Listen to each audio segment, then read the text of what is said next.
ำได้สักข้อหรือยังมีศีลสุขล้ำมีธรรมสุขใจวอนพี่น้องไทยช่วยกันใส่ใจจริงจังยุคสมัยสื่อออนไลน์ทั้งโทรโจมตีใจเราทุกทางมีศีลมีธรรมเคียงข้างชีวิตพบทางสุขใจ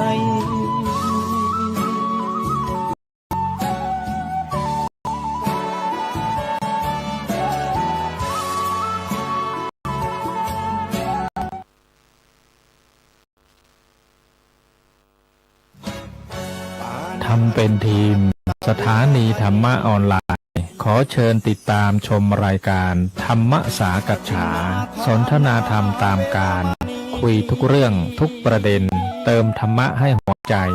เติมอาหารใจเติมพลังใจให้ตนเองเป็นประจำทุกวันเวลา 20 นาฬิกาเป็นต้นไปโปรดกดปุ่มติดตามและกด Subscribe เมื่อทำเป็นทีมมาเราจะได้พบกันรับฟังสารธรรมข้อคิดดีๆมากมายรับบุญง่ายๆด้วยการกดแชร์เผยแพร่เป็นธรรมทานสัพพะทานังธรรมทานังชินาติการให้ธรรมะย่อมชนะการให้ทั้งปวง1 แชร์ 1 บุญมีค่าเท่ากับเผยแผ่ธรรมะให้กว้างไกลแชร์ไปมากยิ่งได้บุญมากเป็นโอกาสให้คนได้รับฟังธรรมพบปัญญามีความสุขพ้นจากทุกข์ด้วยการฟังธรรมะมาทวงคำมันหมู่บ้านศีลห้าถือเป็นภา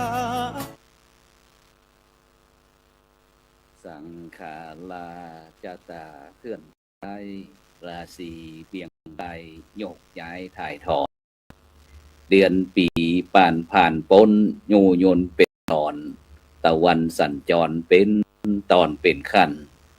ปีเก่าจากไปปีใหม่เมืองหันผ่านปีเดือนวันจันทร์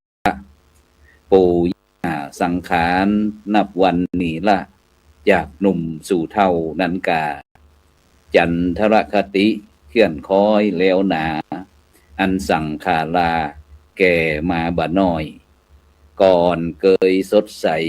วิไลเป่งป้อยอายุกะก้อยยู่ยนจะอยู่ตั้งไหนหนีไปบ่ปนสังขารด้วยกลล่องไปอายุวันนะเริ่มละหนีไกตกไปด้วยไฟไปตามน้ำกว้างไปตามน้ำกว้างก็ขอกล่าวคำว่าธรรมสวัสดีกับบรรดาท่านผู้ฟังและท่านผู้ชมทุกท่านนะที่กำลังติดตามรายการสังฆพัฒนาเพื่อประชาชนบทบาทพระสงฆ์ยุคนิวนอร์มอนนะมาพบกับบรรดาท่านผู้ฟังท่านผู้ชมซึ่งในค่ำคืนนี้กับผมอัตมภาพนะพระครูโสพลปริยัติเลขาคณะกรรมการโครงการหมู่บ้านรักษาศีล5 หดเหนือนะก็ได้นำรายการสังฆพัฒนาเพื่อประชาชนมาพบกับบรรดาท่านผู้ฟังท่านผู้ชมเป็นประจำทุกคืนวันอาทิตย์เวลาตั้งแต่20 ทุ่มเป็นต้นไปจนถึงเวลาประมาณ3 ทุ่มนะซึ่งก็ต้องขอบคุณอนุโมทนากับสปอนเซอร์หลักนะบอกว่าจะเป็นมูลนิธิ1016นะเพื่อการกุศลนะท่านอาจารย์เจ้าคุณพระวิสุทธิวัชราภรณ์หรือว่าครูบาขาวนะจากวัดรัตติวันพระนอนขอนตาลอำเภอแม่ริมจังหวัดเชียงใหม่มูลที่พระอุบาลีคุณูปมาจารย์ฟูวัตสิโวนะอดีตเจ้าอาวาสวัดพระสิงห์วรมหาวิหารโดยท่านอาจารย์พระครูสุชาติธรรมวุฒิพร้อมถึงศิษยานุศิษย์นะครับเป็นสปอนเซอร์และมูลนิธิทีละปัญโยนะจากสถาบันธรรมาภิวัตรพร้อมถึงมูลนิธิลุ่มน้ำโขงนะโครงการวัดประชารัฐสร้างสุขโครงการหมู่บ้านรักษาศีล5 หนเหนือนะมหาวิทยาลัยมหาจุฬาลงกรณราชวิทยาลัยเขตเชียงใหม่พร้อมถึงคณะสงฆ์จังหวัดเชียงใหม่นะในเมตตาของพระเดชคุณหลวงพ่อพระเทพสิงหวราจารย์ด็อกเตอร์นะรองเจ้าคณะจังหวัดเชียงใหม่ฝ่ายเผยแพร่พร้อมถึงผู้สนับสนุนที่เป็นหลักก็คือบรรดาท่านผู้ฟังท่านผู้ชมเนาะที่คอย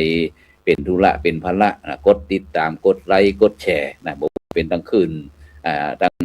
Facebook นะพระครูโสพลปริยัติ Facebook ของสหายธรรมหลวงปู่เขียวนะจากวัดพุทธภาวนาเวสเตอร์โรจากประเทศสวีเดนพร้อมถึง Facebook IDTO ทำเป็นทีมสากลFacebook ทำเป็นทีมพร้อมถึงYouTube YouTube นี่ก็เป็นวัดหลวงจอมคำเขมรัตน์นครเชียงตุงYouTube ของIDTO ทำเป็นทีมสากลนะฉะนั้นก็ในวันนี้ต้องขอบคุณอนุโมทนากับทุกท่านแม้กระทั่งสถานีวิทยุเครือข่ายคลื่นสีข่าวชาวประชา8จังหวัดภาคเหนือ FM 104.50 เมกะเฮิรตซ์นะวัดฝายหินอำเภอเมืองจังหวัดเชียงใหม่ซึ่งวันนี้เราขึ้นโดยบทก่อนข่าวบอกว่าจะสังขารราชตาเคลื่อนให้ราศีเบี่ยงบ่ายโยกย้ายถ่ายถอนเดือนปีผ่านพ้นยุ่งยนเป็นตอนตะวันสัญจรเป็นตอนเป็นคันนี่เขาก่อยแน่นอนแล้วต้องภาคภาษาเมืองนะแล้วก็เกี่ยวกับเรื่องเทศกาลมหาสงกรานต์ปีใหม่เมืองเขาด้วยเพราะว่ากำลังสดร้อนเพราะว่าวันนี้เป็นวันที่17เนี่ยเดือนเมษายนนะหลายท่านหลายคนก็ยังงันแกงมนุษย์ของการลาบจีนของเพื่อเป็นมีโจกมีลาบแต่บอกว่าแต่ว่าวันที่16เป็นจะไดเนี่ยฉะนั้นตอนนี้เขาก็จะไปพบกับผู้ร่วมรายการของเขาก่อนไปที่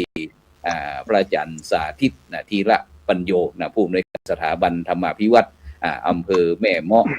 วัดลำปางนมัสการครับท่านอาจารย์สาธิตครับผมครับถวายความเคารพท่านอาจารย์พระครูโสพลปริยัติท่านอาจารย์มหาจิตการที่เคารพยังสูงทั้งรูปนะครับแล้วก็กราบถวายความเคารพครูบาอาจารย์ที่ติดตามรับฟังแล้วก็เจริญพรญาติโยมทุกคนทุกท่านด้วยครับสาธุครับไปที่หลวงพ่อพระมหาจิตการอภิปุญโญเจ้าคณะอำเภอภูซางเจ้าวัดสถานอำเภอภูซางจังหวัดพะเยานมัสการครับท่านอาจารย์มหาครับผมถวายความเคารพครับท่านอาจารย์พระครูแล้วก็ท่านอาจารย์สาธิตครับผมสาธิตนะครับแล้วก็ครับด้วยความเคารพนะครับแล้วก็ขอถวายความเคารพพระเถรานุเถระผู้ติดตามรายการทุกรูปครับผมครับผมแล้วก็ขอเจริญพรคณะสัทธาสาธุชนท่านผู้ฟังรายการทุกท่านครับสาธุครับซึ่งโดยเฉพาะนะครับอาจารย์ครับผมก็กำลังเดินทางกลับจากเมืองแปะโอ้ว่าปีนี้ฮอนว่าโอ้โหว่าเราจะเข้ามาเชียงใหม่นี่ก็ควรขนาดนะครับปีนี้มาตรฐานเมืองเชียงใหม่ของเขาเกินมาตรฐานโอ้โหพะเยาเป็นยังไงพ่องครับอากาศครับผมคงจะว่าต่างกันนะครับอากาศร้อนในช่วงกลางวันกลางคืนก็อากาศเย็นแล้วก็ตอนเช้าก็อากาศหนาวเนาะเขาพอไปพอมาบ้านเขาจะเริ่มเหมือนทะเลทรายไปติ๊กๆน่ะเนาะครับผมโอ้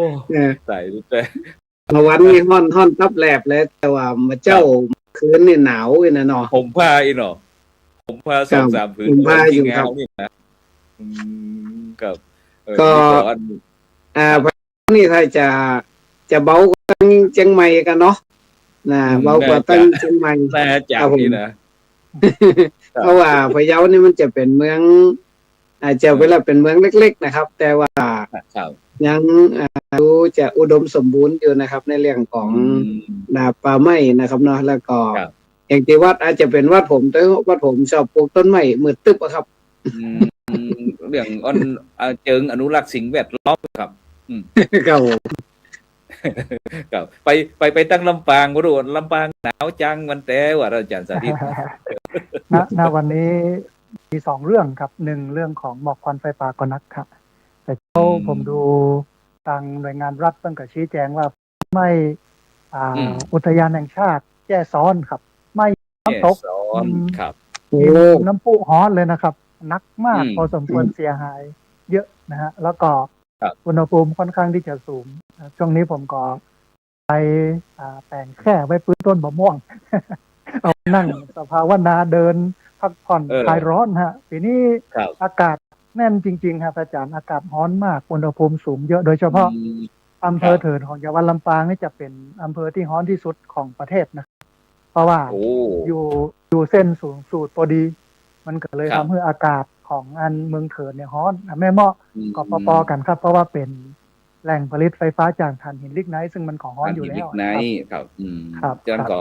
ก็ฮ้อนทั่วหน้ากันนะครับเนาะเพราะว่าอย่างที่อาจารย์มหาจิตรการวิปุญโยเด็กอาถาสายอย่ารุดไป อันบอกว่า ตอนไม่วันนี่ฮ้อนตอนเที่ยงนี่ฮ้อน ครับ มันแม่เจ้าอันแม่คืนนี้เลยเที่ยงคืนเป็นหนาวที่อันเมืองแปร่วัดอินทปัญญารามเหมือนกันครับอาจารย์สถิตครับผมไปปีนี้ผมไปปฏิบัติศาสนกิจที่อันเมืองแปร่ตั้งแต่เดือนวันประมาณเดือนมีนา28-29มีนาผมเดินทางไปเมืองแปร่นะหนีอันหมอกควันที่เมืองเชียงใหม่เพราะว่าเกิดมาตรฐานเพราะอันกำลังรักษาเรื่องปอดนะครับเพราะว่าอันตั้งคนในครอบครัวมันมีปัญหาเรื่องปอดตั้งไอ้บ่าว2 คนน้องล่ามคนหนึ่งมีปัญหาปอดหมดนะครับเป็นมะเร็งปอดเสียไปตึงแม่4 คนแล้วนะครับฉะนั้นครูสมพลก็เลยจำเป็นที่ซื้อเฮอร์เบอร์ที่ว่าดูแลเรื่องปอดนะครับอันไปแล้วก็หนีนะครับหนีไปนอนที่เมืองแปร่แต่กระแตอาจารย์มหาครับอันอาจารย์สถิตครับเป็นนอนที่อันวัดอินทปัญญารามบ้านกองฝ่ายเขาเนี่ยนะตอนผมไม่ได้นอนในห้องเลย20 กว่าวันนี่นะนอนหน้าห้องนอนหลงแบบนั้นอ่ะไปเปิดพัดลมเป่าเลยเที่ยงคืนเอาละเลือกคว้าหาผมแล้วเตรียมแรกๆนั้นห่มผ้าผืนเดียวบ่ไว้หนาวต้องเตรียมผ้าห่มขี้งา3 ผืนฉะนั้นเลยรับสบายหน่อยหนึ่งสัก5 โมงปลายก็ ผม ตื่น นึกอันอย่างก็ความร้อนเนี่ยนึกถึงสมัยตอนไปเรียนนั่นบาลีวัดสุทัศน์ใจพัดลม3 ตัวนะครับตั้งขวาตั้งซ้ายตั้งหลังเป่า3 ตัวนะครับถ้ามาเนี่ยได้รับห้อนเดี๋ยวนี้บ้านเฮาเริ่มจะเป็นเหมือนในกรุงเทพนะเนาะเริ่มห้อนกรุง ต้ เท อง พถ้าก ลางวันนี่ต้องอยู่อย่างก็ต้องอยู่นอกห้องตลอดนะครับใกล้อยู่ในห้องมันห้อนครับผม กรุงเทพถ้าปรับภูมิทัศน์ดีๆเนี่ยเย็นตอนนี้เห็น เพราะว่า ต้นไม้ทำสวนสา มัน ธารณะ มีน้ำเนาะน้ำรอบนะบ้านเฮานี่แล้งมันก็เลยฮ้อนครับ ก็วันก่อนผมไปช่วง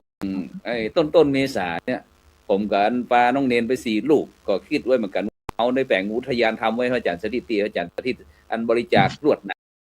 เอากับไปแขวดทำแนวกันไปรอบอุทยานทำไว้วันนั้นก็ประมาณสักใกล้สักวันที่10นี่กะ10ไปสักน้อยเนี่ยเอาละไฟเข้าลวกถ้าบ่อนี่นะบันเรือวันนั้นนะเอาปลาน้องเนนไปหบกับไฟครับนะก็ไฟนะฉะนั้นก็เฮาได้ยินตั้งเชียงใหม่หลวงพ่อเจ้าคณะภาค7หลวงพ่อพระธรรมเสนาบดีเจ้าคณะภาค7อันวัดพระธาตุดอยสุเทพเปิ้นก็ออกจดหมายวนเวียนไปถึง3 จังหวัดเชียงใหม่ลำพูนแม่ฮ่องสอนบอกว่านะพระสงฆ์องค์เจ้าข้าเจ้าคณะพระสังฆาธิการต่างๆนะคือได้ช่วยเป็นพระในส่วนที่จะสนับสนุนเรื่องการดูแลในการเรื่องหมอกควัน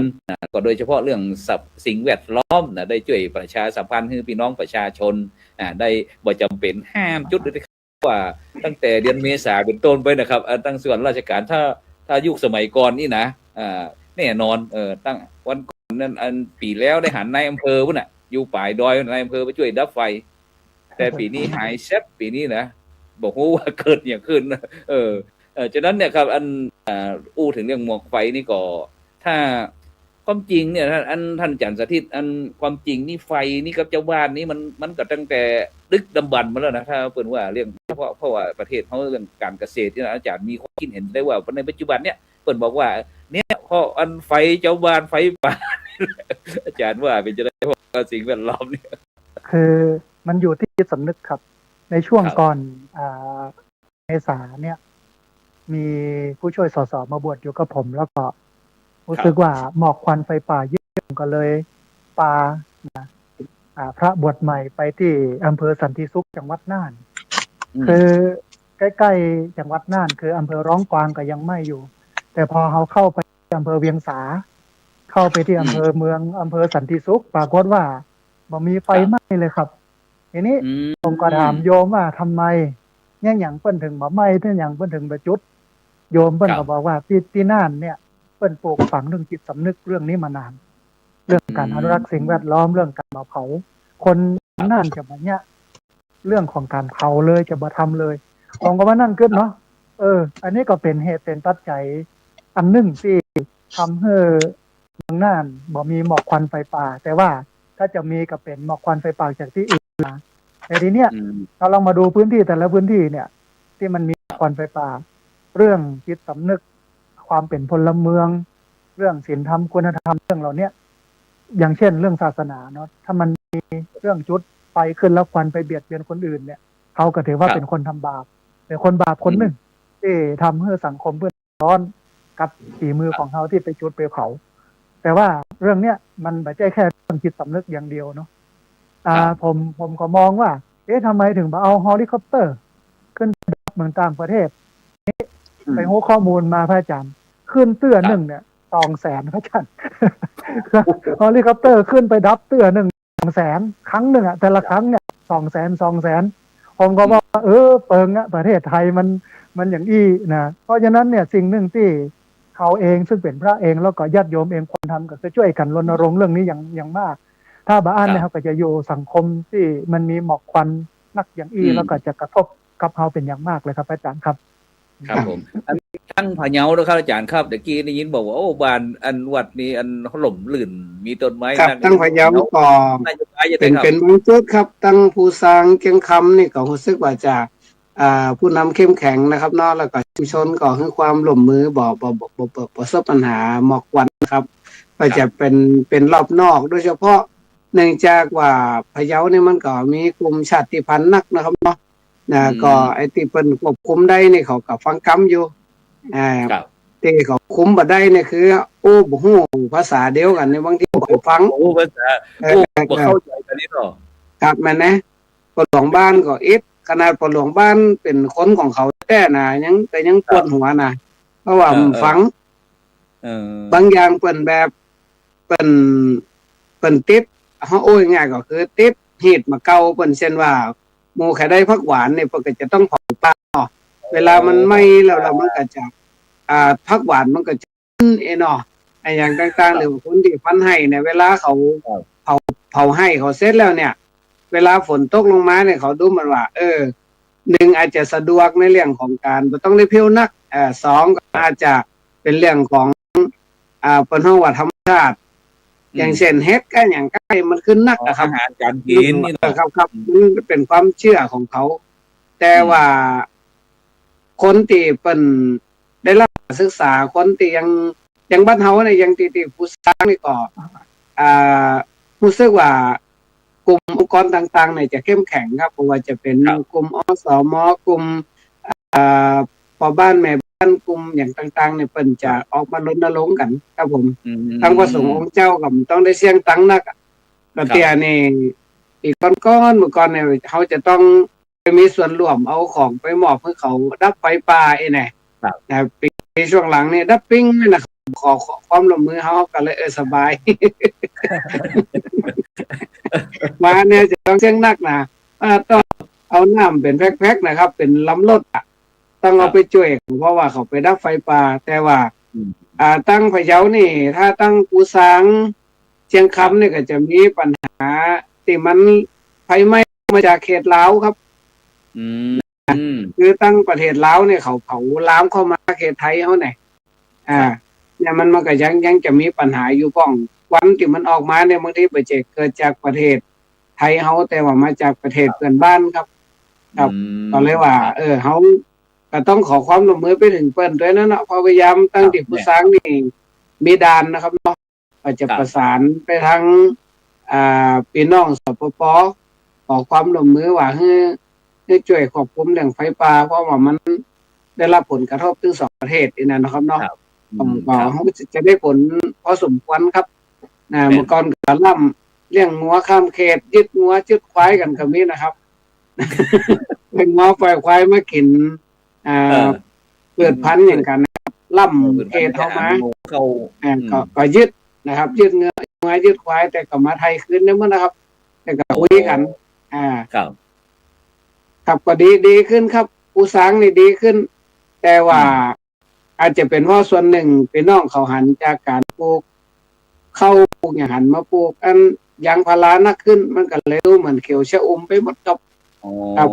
ครับก็เปลี่ยนวิธีคิดเปลี่ยนแปลงไปนะครับแต่ตอนนี้เขาก็จะมีแต่พืชหมุนเวียนปลูกเข้าให้เข้าอย่างก็บอกเขาว่าใช้เวลาระยะนี้ก็ฟันกันไปเรื่อยๆนะครับซึ่งก็ในปัจจุบันนี้ก็ต่างก็มาบอกว่าประชาชนนี่แหละเป็นปัญหาที่ทำหมอกควันนักนะครับซึ่งความเป็นจริงนี่ก็ผมก็พยายามบอกว่าเนี่ยมันเป็นเรื่องตั้งแต่อดีตจนถึงปัจจุบันนี้วิถีชีวิตของพี่น้องประชาชนของเขาเวลาใกล้ที่จะถึงเรื่องฤดูการเกษตรฝนจะตกแล้วก็ในเรื่องอาหารการกินเรื่องความเชื่ออย่างต่างๆนะครับฉะนั้นตรงเนี้ยครับก็เป็นส่วนหนึ่งนะครับที่เราพระสงฆ์เจ้าเขาได้เข้ามีบทบาทนะครับในการเกี่ยวกับเรื่องคือองค์ความรู้เวลาไปเทศน์ไปบรรยายต่างๆพระสงฆ์เจ้าเขาก็ทำเต็มที่แต่ในปัจจุบันนี้บอกว่าปีนี้เพราะเหตุใดนะครับไฟผมลุกลำปางมาที่ขุนตาลนะครับดอยขุนตาลแล้วก็เข้ามาถึงเชียงใหม่โอ้โหครับนักครับนักนะครับจากนั้นก็พี่น้องประชาชนก็ช่วยกันนะช่วยกันคิดช่วยกันนั่นนี่เพราะว่าประเทศนี้ไม่ใช่ของคนใดคนหนึ่งมันเป็นของทุกผู้ทุกคนที่จะต้องช่วยกันเพราะว่าหมู่เฮาเนี่ยอย่างไปหมู่เฮาก็ต้องยอมรับผลที่จะตัวมาเนาะเพราะว่าฉะนั้นวันนี้ก็เช่นกันครับก็เลยสดร้อนๆนะครับก็เลยอยากจะเวลาว่างก็ได้หันครูบาอาจารย์เฮาได้ปฏิบัติศาสนกิจอย่างผมนี่ก็เดินทางไปปฏิบัติศาสนกิจที่วัดอินทปัญญารามเมืองแปร่เกี่ยวกับเรื่องดูแลพี่น้องพุทธศาสนิกชนเกี่ยวกับเรื่องเทศกาลมหาสงกรานต์ปีใหม่เมืองครับเพื่อที่จะได้ช่วยกันอนุรักษ์รักษาหีบห้อยจากหีบประเพณีพื้นบ้านล้านนาอย่างต่างๆเหล่านี้เข้ามาครับผมว่าวันนี้ก็เลยคิดว่าจะมาอู้เรื่องอย่างนี้ก็เลยอยากจะชวนอาจารย์ทั้งสองรูปนะครับว่าเขาได้อย่างจากเทศกาลมหาสงกรานต์ปีใหม่เมืองนี้นะครับบอกว่าอาจารย์มหาจิตการจะมุมมองของอาจารย์ว่าได้หันอย่างของปีเนี้ยตั้งแต่วันนั้นเมื่ออาจารย์เป็นสามเณรน้อยเป็นละอ่อนน้อยที่เขาจะเล่นมาทบกันอะไรไอ้แม่อีป่อยแม่บอกว่าไปเด้อว่าใหญ่ตื่นเจ้าเดี๋ยวปู่สังขารเนี่ยสังขารจะหอบเสื้อหอบผ้าหอบสิ่งของพลุงพลังผ่านหน้าบ้านเขาบัดตันหันนะอาจารย์จากวันนั้นถึงวันนี้อาจารย์ได้หันอย่างว่างครับมันมีความแตกต่างกันจะได้พ่องครับนิมนต์ครับผมถ้าถามผมเนาะผมว่ามันเปลี่ยนแปลงในเรื่องของจำนวนคนนี่คนมันน้อยลงในส่วนของเด็กละอ่อนครับประชากรลดลงจำนวนนักหนุ่มสาวก็ไปทำงานประเทศไปทำงานนั้นที่อื่นนักบ่ใครอยู่บ้านอยู่ช่องเดี๋ยวนี้กลายเป็นว่าประเพณีวัฒนธรรมอย่างบ้านเฮาเนี่ยมันหนาแน่นในเรื่องของกลุ่มผู้สูงวัยครับมันอาจจะดูนักแต่ว่าถ้าเขามองถึงความหลากหลายถ้าเทียบกับสมัยก่อนเนี่ยมันต่างกันครับก่อนนี่ลูกเด็กแดงมันหนักนะครับนั่นแหละเด็กอ่อนกลุ่มหนุ่มสาวกลุ่มหนุ่มกลุ่มสาวกลุ่มผู้สูงวัยกลุ่มอย่างมันมีหลายกลุ่มครับเรียกว่าถ้าเป็นขบวนแห่แฮนแตนแต่อย่างนี้ก็จะเป็นเรื่องของหนุ่มสาวนะแต่ว่าถ้าเป็นเรื่องของเขาวัดเขาว่าฟังเตะเนี่ยจะเป็นเรื่องของกลุ่มคนเฒ่านะครับแต่ณปัจจุบันนี่มันเหมือนจะดูเหลืออยู่กลุ่มเดียวนะครับก็คือกลุ่มผู้สูงวัยคนหนุ่มคนกำเขาก็จะเป็นช่วงเวลาเขาจะได้หันคนหนุ่มคนสาวกับช่วงเทศกาลสงกรานต์เนี่ยครับเทศกาลอื่นบางหันเขามานักมาเยี่ยมมาหาพ่อหาแม่ปีนี้อาจจะน้อยกว่าปีแล้วปีนี้อาจจะเพราะว่าน้ำมันแพงกับแรงตู้กันอย่างประมาณนั้นอ่ะ คนก็เลยน้อยแต่เขายังมองหันบ่หายก็คือคนเขาวัดนักขึ้นครับจากเดียวเนี่ยนะครับอาจจะเป็นเพราะว่ามันมูจะไปทั้งใดเหมือนเขาไปแอลประเทศพม่านะครับไปพม่า2 รอบแรกไปกับท่านครูโสพลก่อนเนี่ยเนาะรอบที่2นี่ไปอย่างกรุงไปแอลสเวดากองไปแอลพระธาตุอินแขวนป้าต้องไปหันมองพี่น้องพม่าเปิ้นขึ้นอย่างก็พระธาตุอินแขวนเนี่ยเป็นร้อยลำรถอาจารย์รถที่เขาเคยขึ้นนั่นน่ะ1 กันก็ประมาณ50 ถึง 60 คนขึ้นไปไปจนเต็มลานพระธาตุอินแขวนนะ แต่ตัวเจ้าบิณฑบาตกับนักผมยังได้ไปใส่บาตรใส่อันนี้ตัวเจ้าน่ะนักครับผมนะซึ่งเขามามองว่าเปิ้นเข้าวัดแล้วเปิ้นมีความสุขเพราะวิถีชีวิตเปิ้นตั้งนอกมันมีแต่ความกดดันเนาะในเรื่องของความเป็นอยู่ในเรื่องเศรษฐกิจเมืองอย่างต่างๆเปิ้นมีความสุขเปิ้นเลยเข้าวัดอันมาพอบ้านเฮาก็มาลักษณะเดียวกันคนเฮาคนแก่บ่ใครมีความสุขเมื่ออยู่บ้านเพราะว่าลูกหลานไม่ได้อยู่ตัวเองครับติเปิงเดียวของเปิ้นก็คือวัดวาอารามครับเข้าวัดเข้าวานะซึ่ง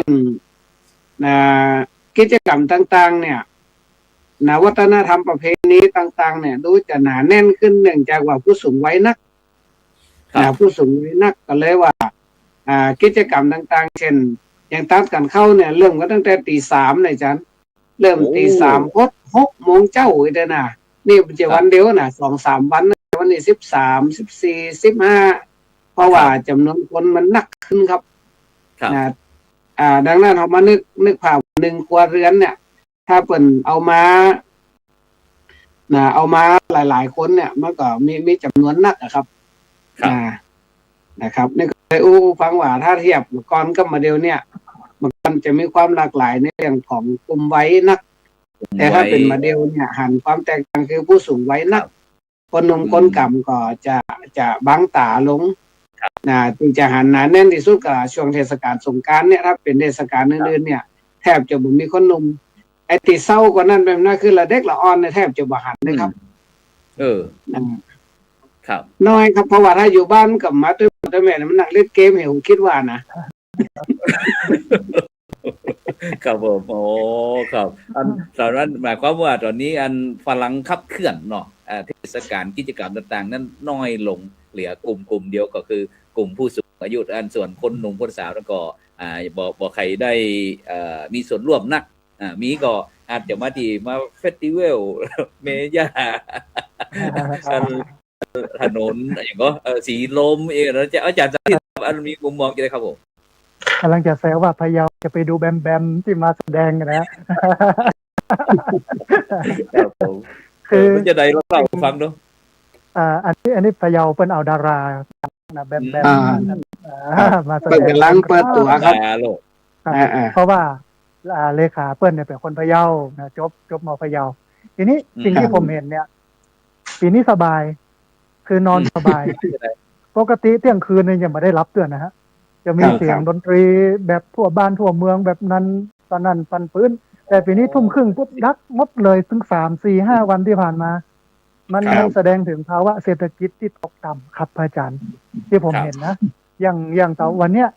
เพิ่งเปิดเผยมาเนาะ 1.5 GDP แค่ 1.5 นะครับและจะเป็นอย่างนี้ไป3 ปีแสดงว่าเราก็จะต้องอยู่กับความลำบากอย่างนี้ไป3 ปีแต่ว่าที่โตขึ้นก็คือเวียดนาม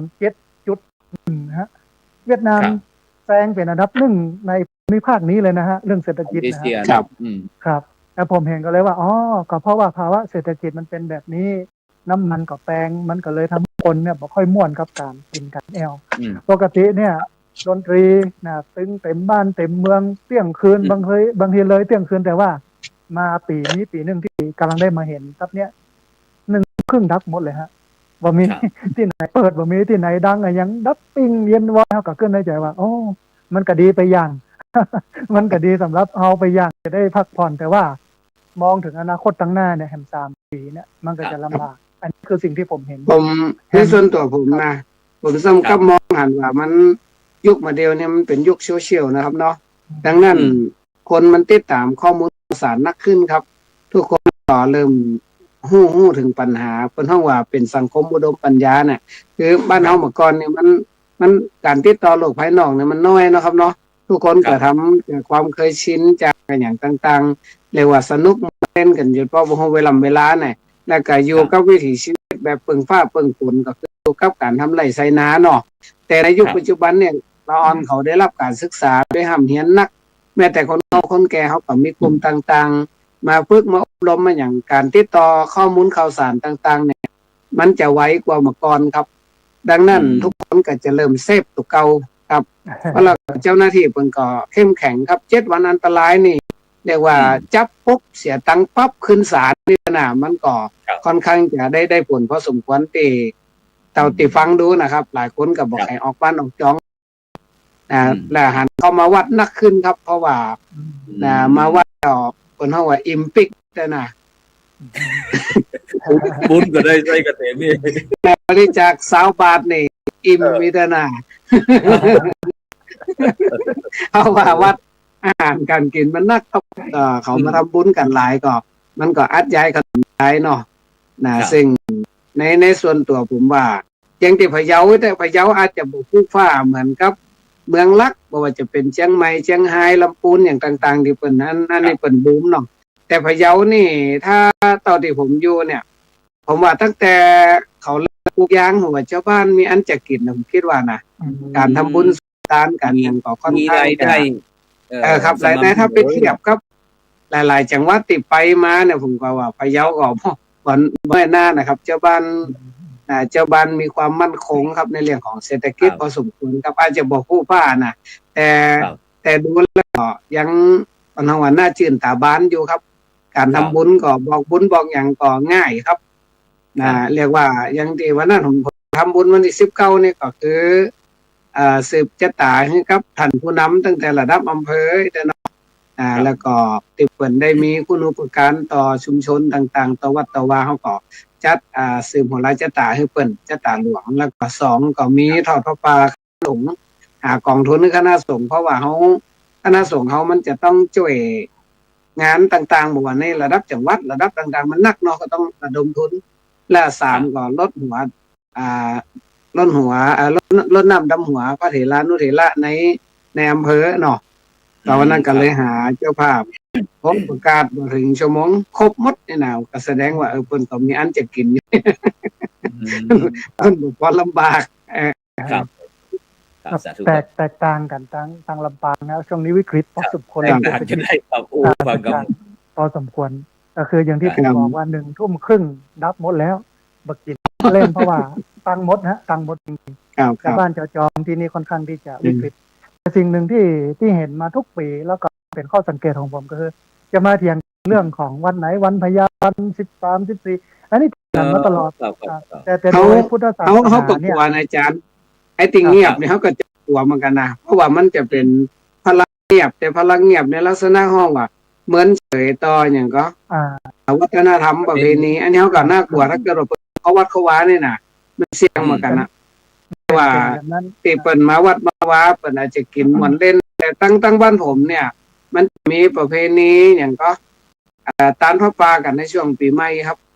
มันก็เลยจะดูเก็บทุกชุมชนเนี่ยคึกคืนกันหน่อยได้นะเต้นกันยันลุ่งเลยได้นะเสียงโหยหวนบ่ยอมหยุดเลยนี่เขาจะกินมันเฮาว่ามันเฮาว่าอะไรมันกลิ่นหอมอู้ง่ายๆก็คือลูกหลานที่อยู่กรุงเทพกรุงนาขึ้นมาถอดพระป่ามาอย่างนี้ก็ทั้งบ้านก็จะกินเรื่องกันแล้วก็พูดง่ายๆก็คือว่าถ้าไปหั่นก็อิ่มนี่แหละตึงอิ่มตึงอุ่นบ่ต้องได้ไปขับรถขึ้นกองหล่องกองอะไรในชุมชนแต่ละก็จะจัดกิจกรรมแต่ถ้าถามว่า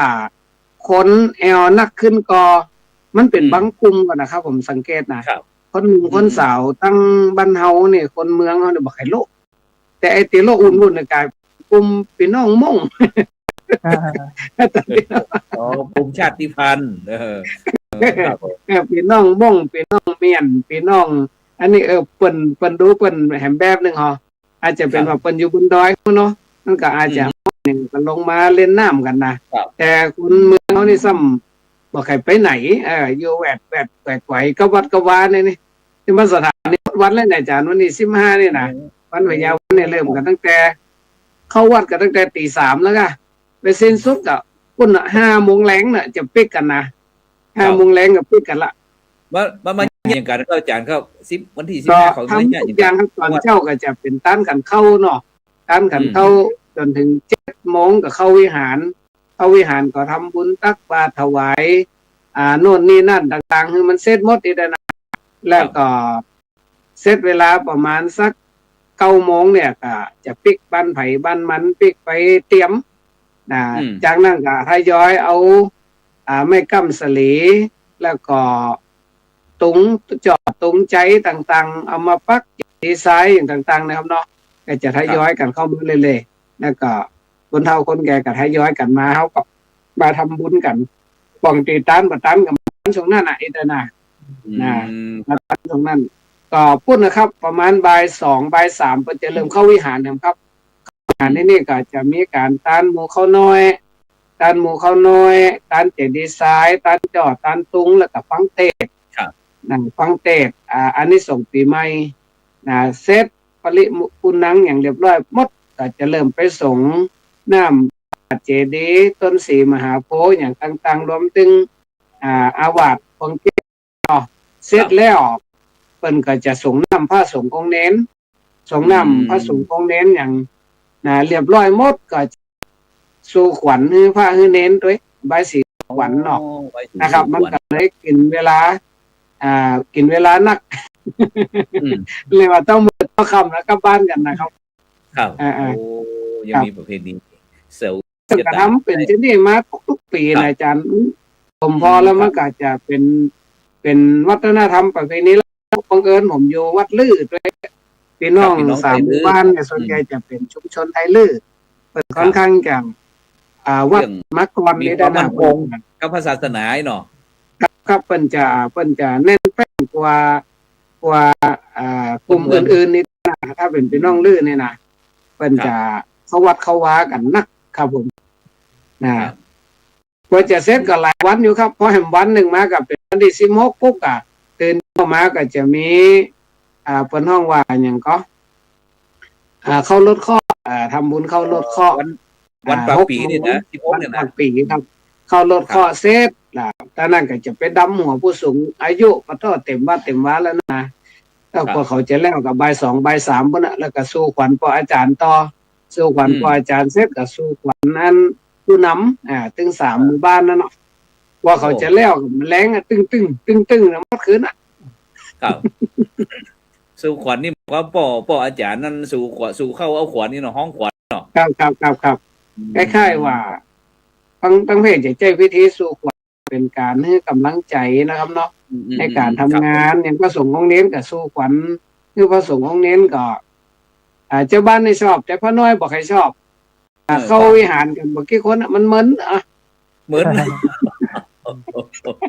นั่งเหมือนนี่เนาะง่อมหามือถือเนาะครับผมในส่วนความเข้าใจในเรื่องความเป็นมาเป็นไปต่างๆนี่ส่วนใหญ่เขาจะทำกันตามประเพณีแต่เขาก็ในฐานะที่เขาเป็นพระเขาก็จะให้รู้เขาตลอดนะครับในเรื่องกิจกรรมต่างๆเอาธรรมะไปสอดแทรกว่าจริงๆแล้วเมื่อวัฒนธรรมเป็นแกนนำในวิถีชีวิตชาวบ้านเนี่ยศาสนาธรรมเขาก็ต้องอิงอาศัยวัฒนธรรมกันนะครับคือต้องคือคำตอบถ้าบ้านมันจะถ้าบ่มีวัฒนธรรมเนี่ยว่าบอกใครเข้าวัดแล้วครับอาจารย์เพราะคนส่วนใหญ่เขาไปในสายวัฒนธรรมหมดเลยสายวัฒนธรรมประเพณีก็เรียกว่าทำตามประเพณีเนาะแต่ว่าพระสงฆ์องค์เจ้าเขาก็จะถือโอกาสตอบโจทย์ตอบคำถามเปิ้นในเกี่ยวกับเรื่องของวัฒนธรรมประเพณีโยงศาสนาธรรมเข้ามายกตัวอย่างไม่กั้มสลีทำไมต้องเอามากั้มสลีเหตุผลก็คือว่าเพื่อ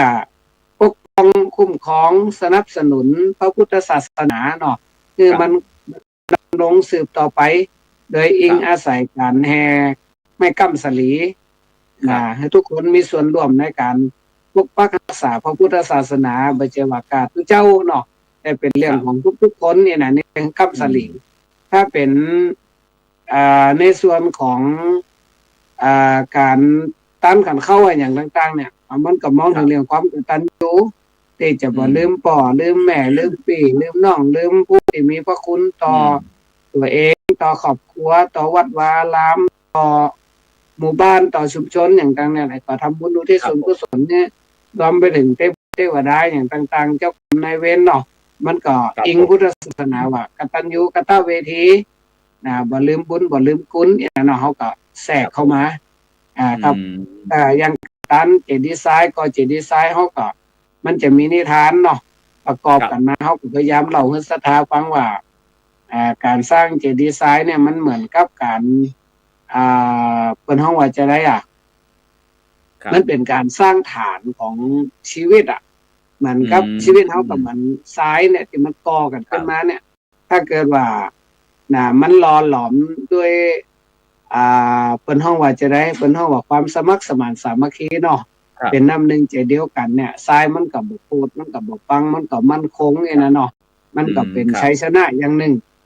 เพราะว่าทรายมาจากแต่ละท่านแต่ละคนให้หอมมาให้หอมกันมา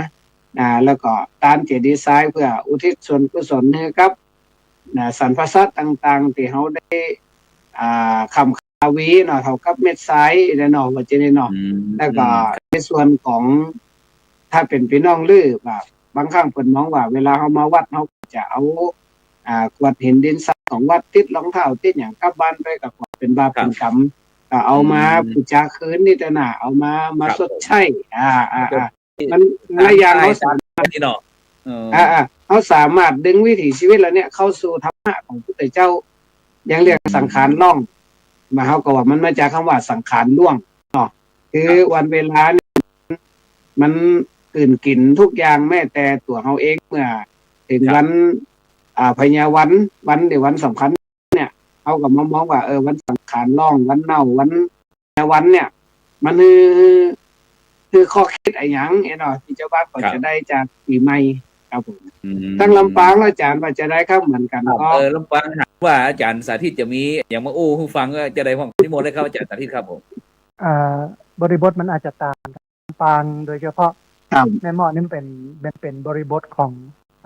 อุตสาหกรรมพลังงานไฟฟ้าญาติโยมบอกค่อยพอมีเวลาเหมือนกับดูฟังพระอาจารย์อู้เนี่ยมันเป็นสังคมเกษตรกรรมที่ชาวบ้านเพิ่นอยู่ดีกินดีเพิ่นมีความสุขมันก็เลยทำให้พิธีกรรมประเพณีเนี่ยมันนานนะแต่ทีเนี้ยในมุมนึงที่ผมเห็นแล้วก็ผมถ่ายทอดมาตลอดก็คือเรื่องของปีใหม่คือพยายามคนเมืองหรือว่าคนล้านนาเฮาเนี่ยได้รู้ได้เข้าว่าทำไมเปิ้นถึงฮ้องปีใหม่เมืองคือถ้าตั้งคำถามนี้เอาไปถามคนหนุ่มคนเปิ้นบ่รู้เรื่องเปิ้นบ่รู้เรื่องว่าทำไมเปิ้นฮ้องว่าปีใหม่เมืองทีนี้เมื่อถึงปีใหม่เมืองหรือสงกรานต์มาเขาจะกึดกับเรื่องกินเหล้ากึดกับเรื่องของการฮดน้ำกึดถึงเรื่องของการแอลหาสาวหาบ่าวในมิติแค่นี้เองทีนี้ผมก็เลยไปมองแล้วก็เรียนรู้มาแล้วก็สรุปออกมาว่ามันเป็นปีใหม่เมืองเพราะว่ามันเปลี่ยนปีศักราชแล้วเป็นปีใหม่ไทยเนี่ยจะเปลี่ยนเดือน31 ธันวาคมถึง1 มกราคมปีพ.ศ.นะครับแต่คนเมืองเนี่ยด้วยความที่คนเมืองได้รับอิทธิพลมาจากพม่ามาปกครองเมืองพม่ามาปกครองลำปางปกครองเชียงใหม่หลายทศวรรษหลายปีความเชื่อเรื่องของการนับยุลศักราชของพม่าเนี่ยก็เลยเข้ามามีอิทธิพลกับคนล้านนายุลศักราชเนี่ยเริ่มต้นโดยพระเจ้าโพพาสรหันต์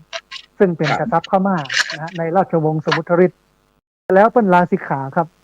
ไปชิงราชสมบัติขึ้นเป็นกษัตริย์พม่านะฮะเมื่อเปิ้นเป็นกษัตริย์พม่าเนี่ยเปิ้นก็มองว่าอายุพุทธศาสนามันจะมีถึง 5,000 ปีของพระพุทธเจ้าพระองค์นี้ผมคิดว่านะเปิ้นอยากจะให้พุทธศาสนามันเสื่อมเร็วเปิ้นก็เลยคิดยุลศักราชขึ้นมาณวันนี้เป็นปีจุลศักราช1338เปลี่ยนศักราชเมื่อวันที่16นะฮะวันที่16เนี่ยวันพญาวัน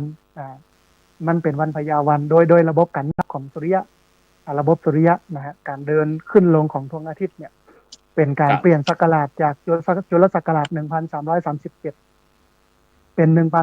1338มันก็เลยเป็นที่มาของประเพณีปีใหม่เมืองของคนเมือง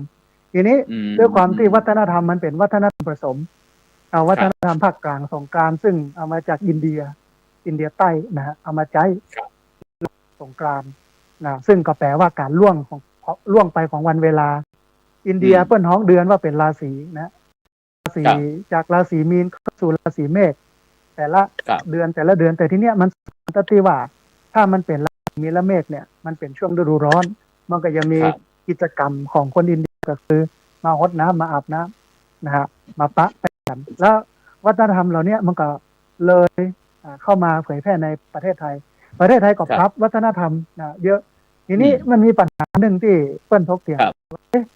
วันไหนมันเป็นวันพญาวันมันไหนมันเป็นวันโน้นวันนี้นะครับที่จริงโดยพุทธศาสนาเนี่ยเปิ้นบ่ได้ให้ความสำคัญกับวัน จะวันไหนก็ได้แล้วแต่ชุมชนสังคมที่ไหนถนัดวันใดอย่างใดก็จัดตามวันนั้นปกติเนี่ยชุมชนเพิ่นจะจัดวันที่15นะฮะโดยถือมา40ปีเพราะว่ามันเปลี่ยนมา13 14 15เนี่ยในภายใน40ปีแต่ว่ามันจะเหลือเวลาแห่ง16ปีนะครับ13 14 15จะหมดนะฮะ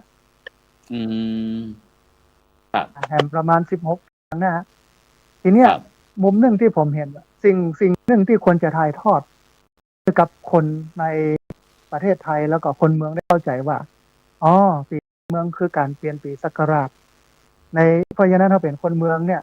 อดีตที่ผ่านมาเขาเนี่ยอย่างบ่สำเร็จพ่องบ่สำเร็จอย่างเอาไปทำในปีใหม่ให้มันสำเร็จแรงอธิษฐานความตั้งใจที่มันดีมันงามเนี่ยมันก็จะส่งยุการกึศการทำเรื่องเหล่านั้นมันสำเร็จแต่อันไหนที่บ่สำเร็จก็มาถอดบทเรียนฮะอันไหนที่สำเร็จแล้วก็ถอดบทเรียนนี่มันจะเป็นการพัฒนาชีวิตให้ดีขึ้นแต่ผมชอบใจที่คนล้านนาคนเมืองบักเก่าโบราณเปิ้นแฝงคติธรรมไว้ในวันต่างๆของคนเมืองเช่นวันสังขารล่องเหมือนที่ท่านอาจารย์มหาได้อู้ก็คือสังขารคือร่างกายผมตีความแบบนี้นะสังขารคือร่างกายมันล่องก็คือมันเปลี่ยนสักการะมันก็แก่ขึ้นเต็มปีมันก็ล่องหรือร่วงโรยไปสู่ความแก่ความเจ็บความตายมันก็เป็นเรื่องธรรมดาไม่ใช่สังขารเป็นตัวเป็นตินแต่คนบักเก่าโบราณเนี่ยเปิ้นมีจินตนาการแล้วก็มันใกล้ชิดกับศาสนาผีศาสนาพราหมณ์เปิ้นก็เลยมองว่าปูสังขารเนี่ยเป็นผีเป็นสิ่งชั่วร้ายกับเนี่ยสังขารเวลาล่องขึ้นมามันจะไปตกบ้านไผ่ยังใดไปไข่ไปปะไปเจอก็จะโชคร้ายก็เลยยิงปืนจุด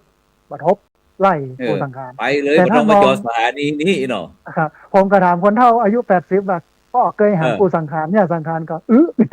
มันก็บ่เคยหันแล้วผมก็เลยบอกว่ามันไม่ใช่เป็นตัวเป็นตินแบบนั้นมันเป็นร่างกายเฮานี่ที่มันเสื่อมไปตามวันเวลาแล้วทีนี้ชอบใจแห่งวันนึงคือวันเนาคนเฒ่าบักเก่าเพิ่นก็จะสอนลูกสอนหลานบ่ไปอู้กรรมบ่ดีมันเป็นการทักษะเป็นข้อที่4แต่ผมว่ามันจับกันพอดีเพราะว่าช่วงนั้นมันกำลังเมาได้ปีหรอ13กินมาแล้ว4กำลังกินเกิดอู้กันบ่เรื่องเนี่ยมาคุยจะจบพลังงานเนี่ยนะเกิดการทะเลาะวิวาทเพราะฉะนั้นตู่ต้องอู้ดีใส่กันเนื่อจะไปอู้กรรมหายนะครับแล้วก็มาถึงวันพญาวันหรือว่าวันเถลิงศพวันเปลี่ยนศักราชโดยเฉพาะจุลศักราชที่จริงในพุทธศาสนาเนี่ยมันบ่มีอะไรอย่างสำคัญเกี่ยวกับวันเวลาอย่างเลยนะฮะแต่เราก็ต้องใส่ธรรมะสอดแทรกเข้าไปแต่สิ่งหนึ่งที่ผมเห็นชัดที่สุดคือเศรษฐกิจนี่แหละทำให้ปีนี้เนี่ยเหมือนที่ท่านอาจารย์มหาพูดก็คือว่าคนหนุ่มคนเก่าเนี่ยบอกค่อยออกมาเล่นเขาจะไปเล่นในเมืองไปเล่นเตื้อเดียวแต่แล้วกับติดมาพักหลักทีนี้เอาหันก็คือคนเฒ่าที่อยู่กับวัดศาสนาพุทธวันนี้ได้ก็ต้องเป็นศาสนาที่อิงวัฒนธรรมนะครับอาจารย์วัฒนธรรมเป็นตัวดึงคนแต่ว่าบางครั้งบางทีเอาพุทธเข้าไปแทรกเข้าไปใส่ไว้ในวัฒนธรรมเนี่ยวัฒนธรรมก็จะกลายเป็นผีเป็นพราหมณ์ไปทำให้คนที่ปฏิบัติตามวัฒนธรรมเข้าถึงเนื้อแท้ตัวแท้ของวัฒนธรรมแต่ผมก็บอกนะว่าผมเป็นพุทธนะอธิบายบ่ได้อธิบายในเชิงไสยศาสตร์อธิบายในเชิงพุทธในเชิงผีแต่เอาพุทธเป็นตัวตั้งเนอะแต่ถอดรหัสได้มาประมาณนี้เหมือนที่ท่านอาจารย์มาอู้นะฮะทีนี้ผมมองว่าถ้าอธิบายแบบนี้มันจะทำให้คนเข้าใจทำให้คนปรับเปลี่ยนพฤติกรรมแล้วก็ลำปางปีนี้เนี่ยอุบัติเหตุมีอยู่ประมาณ40 ครั้งคนเสียชีวิต4 คนผมเป็นกรรมการศูนย์ถนนจังหวัดดูสถิติประชุมตลอดนะผมก็เห็นว่านี่แสดงว่าการดื่มของคนลำปางลดลงเพราะว่าปีแล้วเนี่ยอุบัติเหตุเยอะและเสียชีวิตเยอะกว่านี้แต่ผมก็บอกว่าบ่ใช่ว่ามันมีจิตสำนึกถึงดื่มน้อยลงนะสตังค์บ่มี สตังค์หมดก็เลยดื่มน้อยแต่ถ้าสตังค์ยังมีอยู่เนี่ยผมว่าเนี่ยอาจจะนักกว่านี้แต่มันก็ดีอย่างหนึ่งว่าทั่วประเทศครับทั่วประเทศวันนี้เศรษฐกิจมันทำให้เกิดการกินการแอวการเล่นมันลดลงคนก็เลยหันหน้าเข้าวัดนักขึ้นเหมือนที่ท่านอาจารย์มหาบอกแต่ไปตะกอนนี่บ่เข้าวัดนะฮะไปนั่งวงเล่ากันหมดแต่พอตังค์บ่มีละเข้าวัดเลยทีเนี้ยได้ประโยชน์หลายอย่างเนาะกับข้าวขนมข้าวต้มก็อยู่วัดหมดมาเข้าวัดดีกว่านี่มันก็เป็นเหตุปัจจัยก็เลยมองว่าพุทธศาสนาเนี่ยมันเป็นที่เรื่องของโยมได้ทุกมิติแม้แต่เรื่องปากเรื่องต้องเรื่องอะไรต่างๆที่ตรงนะครับประมาณนี้ครับอาจารย์ครับครับคือครับผมถ้าเรามองหลายมิติเนาะทางวัฒนธรรมเนาะปัจจุบันสังคมไทยเขากำลังถูกท้าทาย โดยวิทยาการเทคโนโลยีตลอดจนถึงข่าวสารต่างๆที่ค่อนข้างจะหลากหลายนะครับเนาะแน่นอนเลยรับผลกระทบและเด็กละอ่อนเนี่ยมันบ่ได้รับปลูกฝังแบบคนรุ่นก่อนที่อยู่กับวัฒนธรรมประเพณีเข้าวัดฟังเทศน์ฟังธรรมมาอ่อนแทบจะบ่มีเวลาเข้าวัดทางพุทธศาสนาเฮาทางมหาวิทยาลัยสมาคมเองก็พยายามทางเนี่ยก็คือจัดโครงการอบรมเป็นครูภาคสอนศีลธรรมอย่างกองต่างๆเข้ามาเพื่อละเด็กละอ่อนได้ศึกษาพระธรรมได้เข้ากับพระสงฆ์เจ้าอันนี้เป็นการแก้ปัญหานะครับเนาะแต่ถ้าเฮามองถึงวิถีชีวิตเนี่ยปัจจุบันเนี่ยพระสงฆ์องค์เจ้าเฮาก็เริ่มจะมีความหลากหลายวัดในประเทศไทยเฮาก็เริ่มเปลี่ยนรูปแบบนะครับเนาะวัดที่จะอยู่ได้ในอนาคตเนี่ยมันจะมีอยู่3วัดนะครับวัดแรกก็คือวัดหลวงที่องค์พระบาทสมเด็จพระเจ้าอยู่หัวเปิดให้ความอุปถัมภ์เนี่ยอันนี้ก็คือยังจะเป็นวัดที่ได้รับความเอาใจดูแลค่อนข้างจะมั่นคงเนาะครับเนาะวัดที่2ที่จะอยู่คือวัดลาดต่างๆที่ชุมชนเป็นเจ้าของเนี่ยหมู่บ้านต่างๆเป็นเจ้าของอันนี้เพิ่นจะฮักเพิ่นจะปกปักรักษาว่าจะเรื่องของศาสนาวัตถุศาสนาธรรมศาสนาบุคคลอย่างต่างๆเนี่ยเพิ่นจะช่วยกันดูแลนะครับเนาะมันก็จะอยู่ได้อยู่แล้วก็วัดที่3เนี่ยเป็นวัดที่น่ากลัวอยู่ครับก็คือเป็นวัดที่ห้องว่า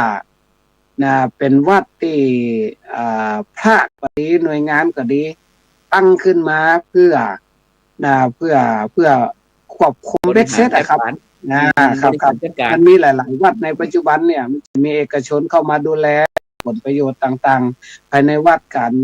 เขาชมกันอย่างต่างๆการทำอย่างเป็นระบบนะครับเป็นระบบเป็นระเบียบอย่างเนี้ยวัดประเภทนี้เนี่ยถ้าในแง่ของความเจริญเนี่ยค่อนข้างจะเจริญเร็วกว่าวัดที่ชุมชนดูแลนะครับจะมีสิ่งก่อสร้างใหญ่โตแล้วก็เป็นการสร้างอำนาจบารมีของเจ้าสำนักนะครับซึ่งจะเข้ามาซึ่งหันนักขึ้นนะครับแล้วก็แม่แต่คนที่มีเงินมีทองบางทีก็ไปสร้างวัดด้วยตัวเองนะครับอย่างเดียวหันอย่างสรพงษ์ชาตรีอย่างนี้นะครับที่เป็นทำขึ้นมาเขาจะมองว่ามูนี่จะมีความเป็นนิติบุคคลเป็นเอกเทศครับตรวจสอบยากอย่างวัดพระธรรมกายอย่างประมาณนี้ครับก็คือค่อนข้างจะมีความมั่นคงและค่อนข้างจะพัฒนาอย่างรวดเร็วที่นี่มันก็วัดนี้ถึง3วัดเนี่ยวัดหลวงนะครับผมห่วงละเพราะว่าเพิ่นมีการตรวจสอบภายในดีเนาะวัดที่2วัดลาดนี่จะมีปัญหาเรื่องของในการเพิ่นห้องว่าจะได้ในเรื่องของชุมชนดูแลถ้าเกิดว่ายังอยู่ลักษณะเดิมอยู่มันก็ยังจะไปได้อยู่นะครับ แต่อนาคตมันจะเรื่องของใช้ระบบคณะกรรมการนี่เนาะคณะกรรมการนักล่าบางครั้งก็อาจจะทำให้มีอำนาจเหนือพระสงฆ์ที่เป็นเจ้าอาวาสทำให้การบริหารจัดการต่างๆเป็นปัญหานะครับเหมือนที่เขากำลังทำบัญชีวัดขึ้นมาเนี่ยวัดลาดแต่ว่ารูปแบบวัฒนธรรมประเพณีต่างๆมันจะยังคงเดิมอยู่นะครับยังบอกใครเปลี่ยนแปลงนักบอกเปลี่ยนแปลงนักแต่วัดที่เปลี่ยนแปลงมากๆคือวัดที่มีภาพไปสร้างฐานอำนาจบารมีก็ดีตีหน่วยงานต่างๆเข้ามาบริหารจัดการก็ดีอันนี้จะไปได้ไกลป่ะมันก็เสี่ยงอยู่ครับเสี่ยงในเรื่องของรูปแบบเน้นเรื่องวัตถุเนาะวัตถุนิยมครับดังนั้นเขามองหันกลับมาถึงวัฒนธรรมประเพณีสงกรานต์เนี่ยจริงๆแล้ววัฒนธรรมประเพณีเนี่ยมันอยู่กับชุมชนแต่ว่าสงกรานต์นี่มันเป็นถ้าจะว่าก็คือเหมือนกับแก่งโฮกนะครับมันอยู่ในนี้หมดเลยครับแก่งโฮกมันรวมถึงเอาห้องว่าตึงพระพุทธศาสนาดั้งเดิมตึงพุทธศาสนาสมัยใหม่ตึงวัฒนธรรมประเพณีตึงความเชื่อเรื่องผีเรื่องอะไรอย่างคือมันป้าปนอยู่ในสงกรานต์หมดเลยครับแต่ว่าที่เขาชื่นชมบรรพบุรุษของเขาชาวล้านนาก็คือเปิ้นใส่ปริศนาธรรมลงมาตอบคำถามของชุมชนได้ดีที่สุดอย่างเรื่องของตั้งนิทานเรื่องธรรมบาลกุมารดีกว่านะเนาะธรรมบาลกุมารดีกว่าธรรมบาลก็เป็นธรรมคุ้มของโลกซึ่งก็คือไอชั่วกว่าบ้าหัวใจเทวาแล้วก็คาถาพระพรหมติอูเรื่องผมด้วยนะครับ แต่ว่าอันกบินผมเนี่ยนะต้องมาถามปัญหาธรรมบาลว่าตอนเจ้าราศีอยู่ที่ใดตอนบ่ายราศีอยู่ที่ใดตอนค่ำราศีอยู่ที่ใดนะเนาะถ้าตอบมาได้จะต้องตัดหัวต้องโดนตัดหัว แต่ถ้าตอบได้เนี่ย ผมก็จะตัดหัวตัวเก่าเอาเส้นปัญหาตอบเป็นกันเหตุด้วยนะเนาะครับผมทีนี้เขามองว่าอาการเดินเรื่องนิทานเนี่ย มันเอาธรรมะเข้าไปใส่หมดเลยครับแต่ว่าอย่างว่าเศรษฐีบ่มีลูกนะครับเนาะถึงจะร่ำรวยแต่สมบัติท้องเนี่ยมูนักเลงทั้งหลายก็ว่าอาจจะอย่างก็อาจจะโดนรีบเข้าหลวงนี่นะครับเนาะโดนรีบเข้าหลวงนั่นเลยผมมีปัญญาหาลูกครับผมครับเศรษฐีก็เลยมาบนบ้านขอลูกซึ่งต้นโพต้นไทรเนี่ย ถ้าเป็นบ้านเฮาก็คือต้นไม้ใหญ่มักจะมีผีนะประมาณลูกกระเทวดาเปิ้นก็ที่พระรักไอ้ดอกครับเปิ้นก็เลยรับเรื่องแล้วก็ไปแจ้งเจ้าของเปิ้นก็คือพระอินทร์ก็ไปพิจารณาเทพบุตรที่จะจุดมาเกิดก็มีธรรมบาลเทพบุตรที่จะลงมาเกิดก็มาเกิดในต้องของเศรษฐีพอเกิดมาแล้วก็นอนคนนี้เก่งมีสติปัญญาเป็นเลิศถ้าเฮามามองก็คือวัฒนธรรมสมัยใหม่นั่นเนาะมันตอบโจทย์ได้ทุกอย่างอะครับก่อนเนี่ยไว้หาผีหาสางหาพระพรหมอยู่ตลอดพอต่อหลังมามันได้รับความเจริญหลายๆอย่างเนี่ยมันก็เลยบ่เปิ้งผมเปิ้งอย่างไรเนี่ยทำให้ผมบ่พอใจก็เลยลงมาตายปัญหาว่ามึงในหู้เรื่องนอกตัวนักขนาดเพราะเรื่องในตัวมึงตอบได้ก่อยเนี่ยถามว่าราศีตอนเจ้าราศีอยู่ที่ใดตอนบ่ายราศีอยู่ที่ใดตอนค่ำราศีอยู่ที่ใดปรากฏว่าธรรมบาลเนี่ยหู้ร้อยอันปันจ่องแต่ปัญหานี่บ่ได้มันเป็นเรื่องใกล้ตาแล้วไม่ไหนมันบ่หู้มันเหมือนละออนรุ่นใหม่ปัจจุบันเนี่ยเขาพูดแต่เรื่องตั้งนอกหมดอ่ะแต่เวลาผมเข้าตามานี่เขาหาตั้งแก้บ่ได้นะเขาจะมามองมันโยงกันเนี่ยนะดังนั้นเมื่อธรรมบาลแก้มได้ก็ต้องกระเซาะกระเซิงออกไปหาข้อมูลตั้งนอกบ้านจะโดนฆ่าเนี่ย6 วันไปละทีนี้เพิ่นก็อู้ถึงอินทรีย์ทั้งสองเรามองด้านธรรมะนี่ก็คืออินทรีย์6อ่ะเนาะตาหูจมูกลิ้นกายใจเนาะมันช่วยตอบคำถามนะครับอินทรีย์2ผัวเมียก็มาถามตัวเมียก็ถามว่าวันนี้เขาจะไปหากินตั้งได้เนาะนับวันกับนับลำบากเมมุสาสุราเม